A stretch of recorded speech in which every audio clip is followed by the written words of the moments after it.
বন্ধুরা, আজকে আমি বাজার থেকে মোচা কিনে নিয়ে এসেছি। মোচাটা এখন আমি কাটবো।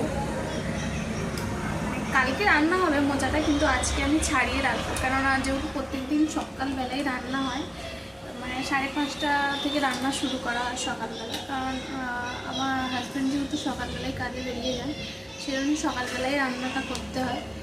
ওই জন্য আগের দিনে আমরা সবজি কেটে রাখি, যে কোনো সবজি আগের দিনে কেটে রেখে ফ্রিজে মানে রেখে দিই। তারপরের দিন উঠি জাস্ট সকালবেলা রান্না করে নিই। তো আজকে আমি মোচা নিয়ে এসেছি, আমার একটা প্রিয় খাবার বলতে পারো।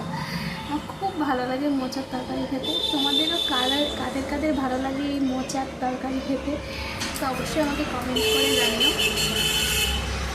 আর সত্যি কথা বলতে মানে মোচা প্রায় 1-1.5 বছর পর খাবো, ঠিক আছে। মানে অনেক দিন হয়ে গেছে যে মোচা খাওয়া হয়নি। তো আজকে বাজারে গেছিলাম আর দেখলাম যে মোচা বিক্রি হচ্ছে, তো ওই জন্য মোচাটা আর কেন লেট করবো, যেহেতু দেখতে পেয়েছি কিনে নিয়ে চলে এসেছিলাম। তো তোমরাও কারা কারা মোচা খেতে ভালোবাসো অবশ্যই আমাকে নিচে কমেন্ট করে জানিও। টাটা।